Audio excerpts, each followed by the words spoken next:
Assalamualaikum warahmatullahi wabarakatuh. Nama saya Inayah Nuril Maulida, perwakilan dari kelas 7C, mengikuti lomba bercerita tentang peristiwa hijrah. Sebelum hijrah ke Madinah, Nabi Muhammad telah berdakwah menyebarkan Islam di Mekah. Semula Nabi berdakwah secara sembunyi-sembunyi. Syiar Islam kemudian dilakukan dengan terang-terangan.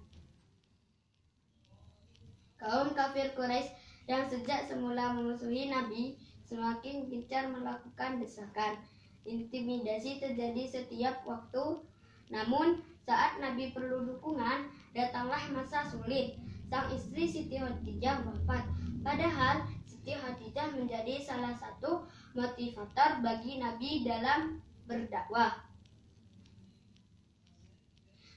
Setelah Khadijah, paman Nabi Abu Thalib juga meninggal dunia. Semasa hidup, Abu Thaliblah yang menjadi pembela Nabi dari kebengisan kafir Quraisy.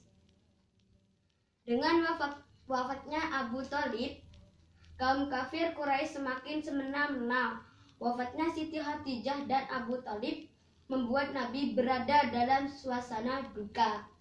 Pada masa-masa yang disebut sebagai tahun duka cita itu, terjadilah peristiwa luar biasa, yaitu Isra Mi'raj pada 27 Rajab sekitar tahun 621 Masehi. Pada peristiwa itu, turunlah perintah sholat 5 waktu.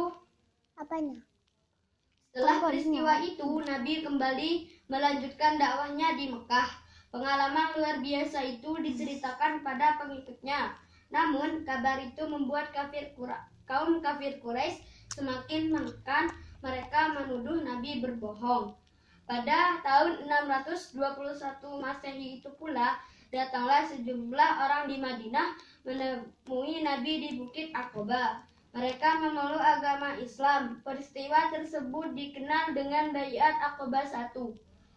Tahun berikutnya atau tahun 622 Masehi, datanglah 73 orang dari Madinah ke Mekah. Mereka merupakan suku Aus dan Khazraj yang semula ingin berhaji. Mereka kemudian menemui Nabi dan mengajak berhijrah ke Madinah. Mereka menyatakan siap membela dan melindungi kaum muslimin dan muslimat Nabi. Peristiwa ini dikenal dengan Baiat Aqabah II. Kondisi kaum muslimin di Mekah juga semakin terdesak setelah kaum kafir Quraisy melakukan boikot kepada Nabi Muhammad dan para pengikutnya yang berasal dari Bani Hashim dan Bani Muthalib. Kaum Quraisy melarang setiap perdagangan dan bisnis dengan pengikut Nabi. Setelah itu, orang dilarang menikah dengan kaum muslimin. Tak ada yang diperkenankan bergaul dengan pengikut Nabi Muhammad. Mereka juga mendukung kelompok-kelompok yang memusuhi Nabi Muhammad. Boikot inilah yang membuat kaum muslimin semakin terdesak.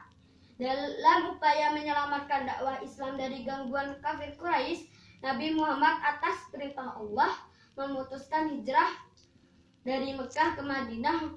Namun, sebelumnya Nabi telah memerintahkan kaum mukminin agar hijrah terlebih dahulu ke Madinah. Para sahabat pun segera berangkat secara diam-diam agar tidak dihadang oleh kelompok kafir Quraisy. Menjelang Nabi Muhammad hijrah ke Madinah, kaum kafir Quraisy membuat rencana jahat.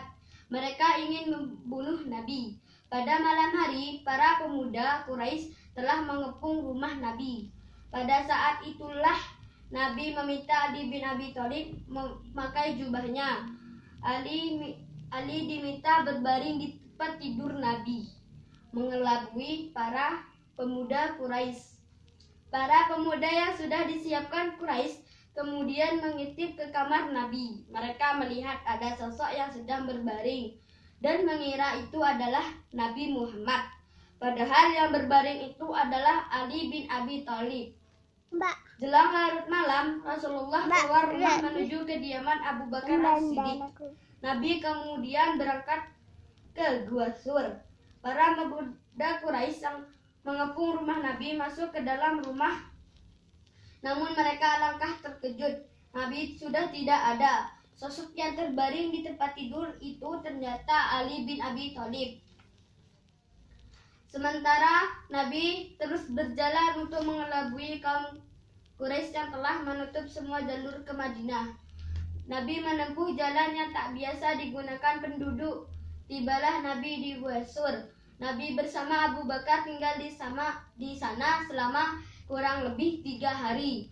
Buasur sungguh sempit, jarang disinggahi manusia. Sementara kaum Quraisy mundar-mandir ke segala penjuru mencari Nabi dan Abu Bakar.